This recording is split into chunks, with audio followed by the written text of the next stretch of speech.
Hodge thought he was going and he didn't. Dusty Martin for number 5. There it is.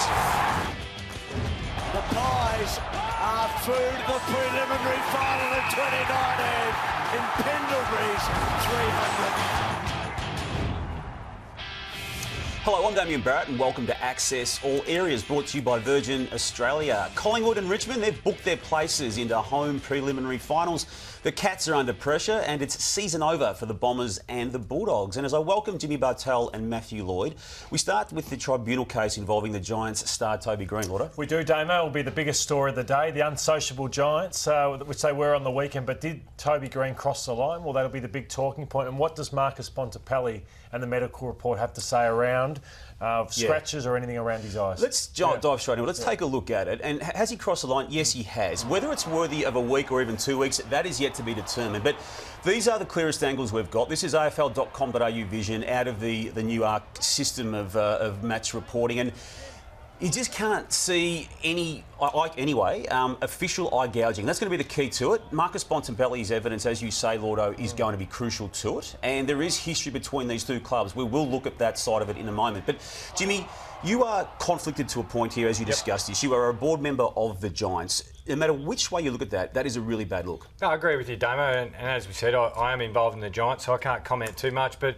as a Giants person, look, we'd be hoping Toby Greene gets a fine. That's what we'll be aiming for because it has been sent to the tribunal and that's what we'll be arguing for. Can they get a fine for this? Or do you think it's drastic enough for it to be a week? I hate the look of it, the ugly look, but it's more the pulling of the hair and all that. But I can't say that Toby Greene gouged Marcus Bontempelli there, so I think their fine would probably be the outcome, in my opinion. I think it's borderline. Yeah. I really do. It's we talk about optics in the game, don't we? And if the AFL sees that and then allows it to happen, I can understand why they've put it to the tribunal too. I think it needs to be fully thrashed out so there's no ambiguity about what was said at the time. And look, the history of it does go back. We'll look at that in a moment. They were very physical, the GWS team, the whole way through, weren't they, on Bontempelli and other Dogs. Yeah, it was a clear, I guess, game plan. Come in and try and push the Bulldogs into the contest. Every time you get a tackle, you have a look at this, Lloydie, put them to the ground because we know how good that Dogs midfield's been. Bontempelli, Dunkley, Hunter, McRae. It was the physical pressure, and I think that's where the Giants saw that they had the advantage. The bigger bodies, the inside contested work.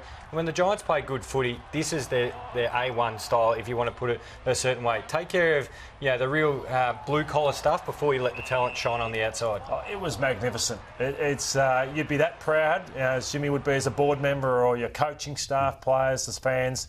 That was brutal finals footy, and they shut down all the Bulldogs' strengths and played magnificently themselves. The way they were ragdolled, Buddy, when the Bulldogs debrief, what will they be saying? Yeah, I saw a photo this morning, and I thought to myself, if I'm Luke Beveridge, I'd have the players, and they'll do a review over the next few days, and I'd put it up there of the players on top of Marcus Bontempelli and say, we're embarrassed by the Giants, we were bullied. That should give you the inside, the strength and the obviously whatever you want to call it, to say we will never ever be bullied in a game of football ever like that again. They've developed a great footy rivalry. It goes back to probably the preliminary final of 2016. Round 22 this year, though, was a fresh memory of a clash between that man we're talking about, Marcus Bontempelli. Here he comes in the Nick Haynes, and the aftermath of that hit there, Jimmy, the GWS Giants were not happy with that. The larynx of Haynes was fractured in the incident, and Bontempelli was allowed to play the next week despite that medical report not being accessed for the adjudication on the match review. That's the history of the Bontempelli moment. It was carried into the elimination final. Yeah, it certainly was. A lot of the players and the staff of the Giants weren't happy with more the process of how that played out. Of course, Nick Haynes missed footy after that with a broken throat, really basic way of calling it. But they thought maybe Bontempelli should have been dealt with harsher, which would have meant he probably would have missed that first final because, obviously round 23 going into the finals. But if it inspired the Giants to play more tough physical footy, well, it actually ended up playing in their favour. If players needed some motivation, it certainly motivated the Giants to go after not only Bontempelli but that star-studded midfield. Just to sign off on it, do you think he'll be suspended tonight? I don't think he will because I don't think on the vision it proves that he's... unless the medical report is bad, I don't think he'll go no. I'm borderline on it, but the AFL system is set up to not have players suspended, and I think if it's argued that way and Bontempelli doesn't say there was an eye gouge, I think you're probably Well, you could be right on it. Look, the Bulldogs had an amazing back half of the year. As we know, won 8 of their final 11 games. Did it with big numbers through the midfield, but they were down on this particular game. Yeah, plus 42 contested balls. The Giants, we showed all the highlights why. They were just outworked inside the contest. But then when they did get their hands on it, they were dumped to the ground and weren't able to get any free-flowing footy. And what the Giants did really well is they took out all those release marks out of the Bulldogs back 50, which we're used to seeing Hunter and McRae get big numbers, that switch kick, which kick-starts their midfield.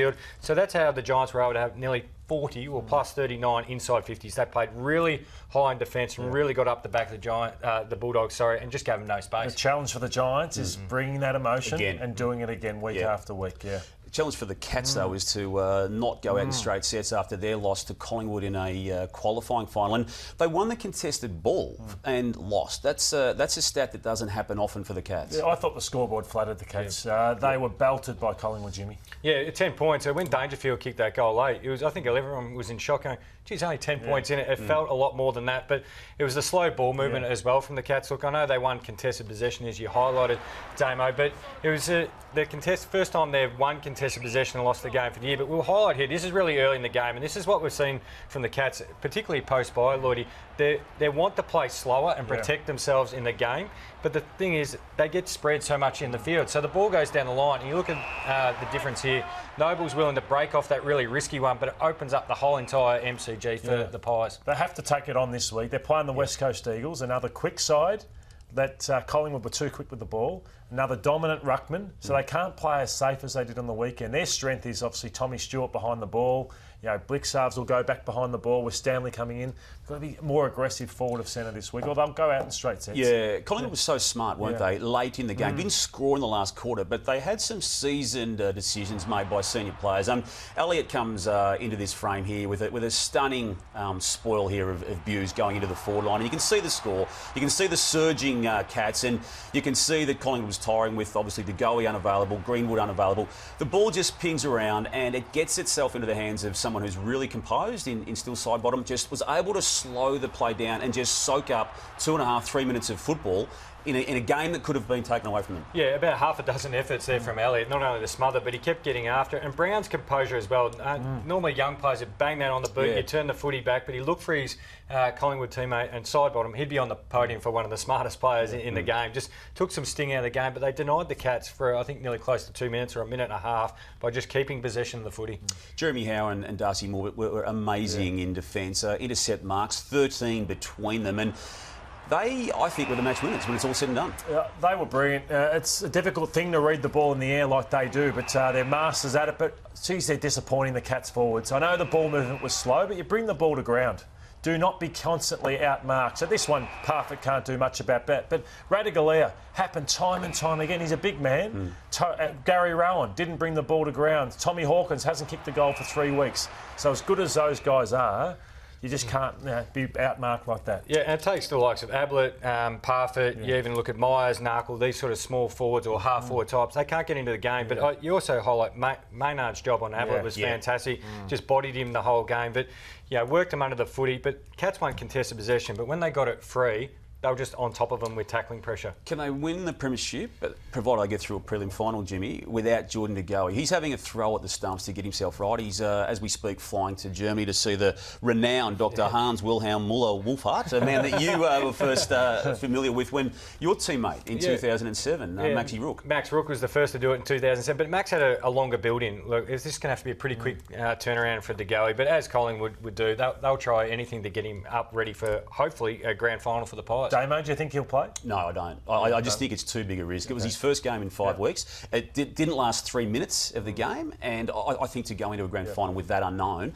it just goes against everything that footy clubs are about. But it's going to be intriguing, and we'll talk about it right up until the day. And as the Cats and the Eagles prepare for a huge semi-final on Friday night, make sure you're prepared too. Before you catch public transport to the AFL at the MCG, plan your journey at ptv.vic.gov.au/getmetothe game.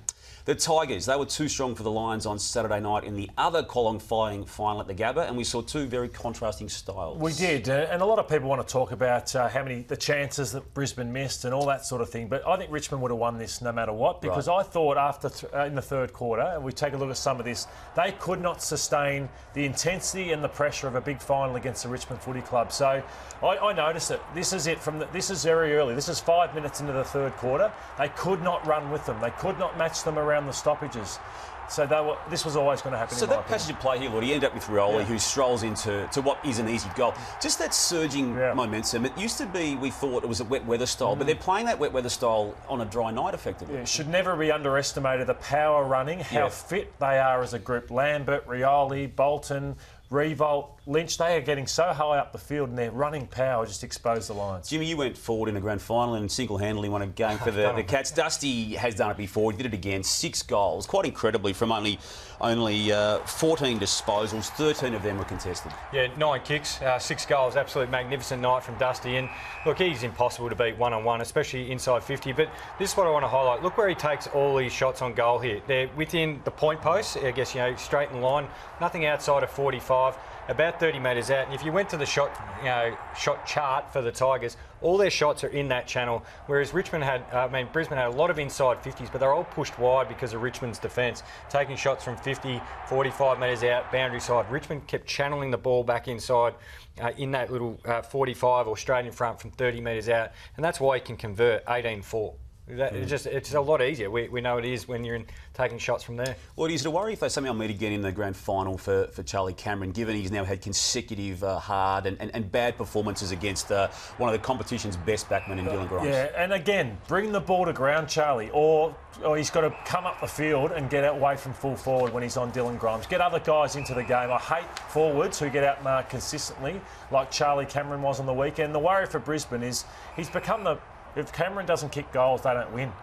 In the lead up to the last 2 games, Geelong and Brisbane, they kicked 18 goals in 2 weeks when they played Geelong and Richmond, He'd kicked 7 of the 18 goals. So I think Hipwood's out of form, McStay, Oscar McInerney, they're all a concern for Brisbane. Okay.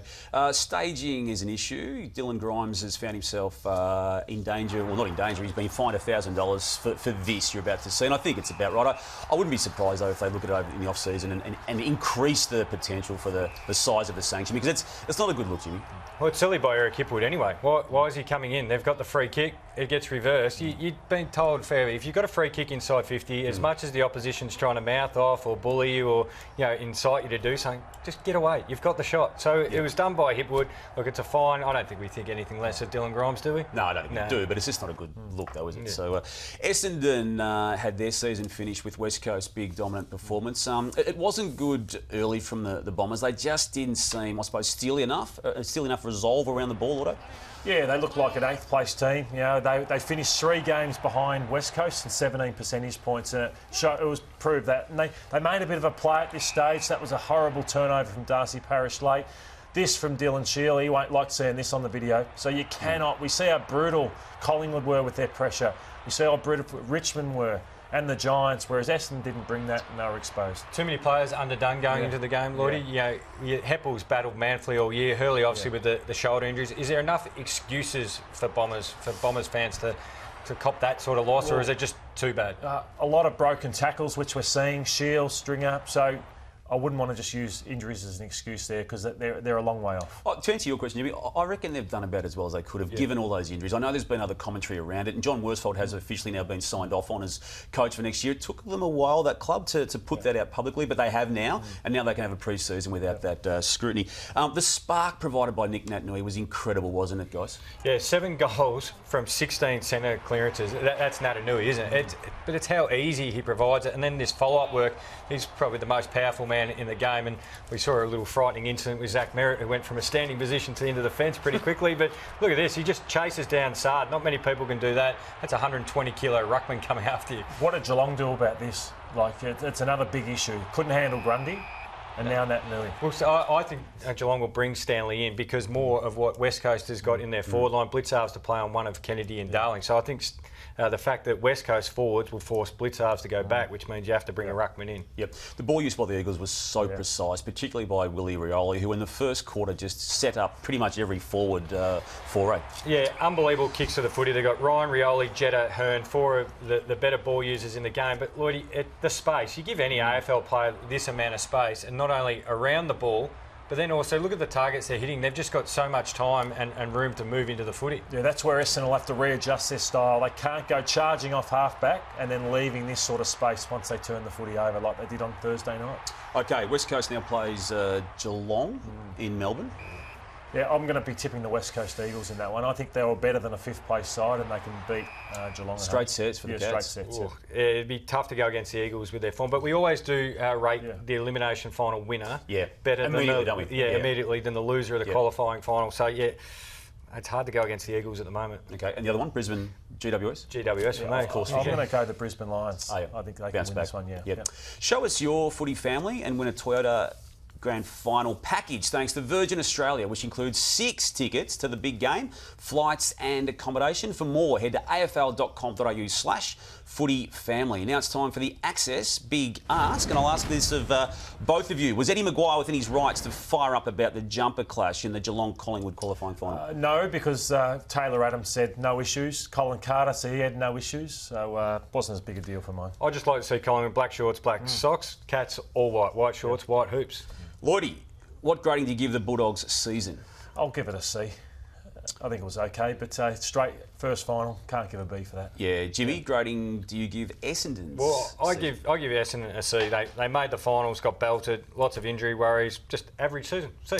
Lloydie, should the AFL implement harsher penalties for staging? Like what you said before, from 1,000 maybe up to 2,500, maybe to stop that. One for you, Damo. What is your assessment of the ARC system after its first season? Oh, it was a good debut. Yeah, no problems. There was no really issues that caused them any great think time, but no, good start. Jimmy, who was the better player for their side this weekend? Dustin Martin for the Tigers or Steve Smith for Australia in the Ashes? I want to say Dusty, but Steve Smith, we retained the Ashes, 280 in a test match. That's the right answer, actually. And to both of you, does the finals bye weekend nullify the advantage for the 2 winners of the qualifying finals?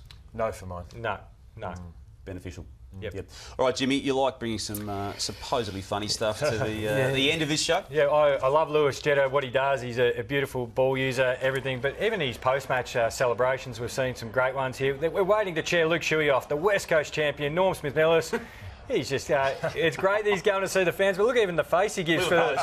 And then Nick Nat is, all right, mate, get over here. We've got to get Shuey off here. Come on. And then he just, this is the best bit of it. I'm coming. Well done, Lewis.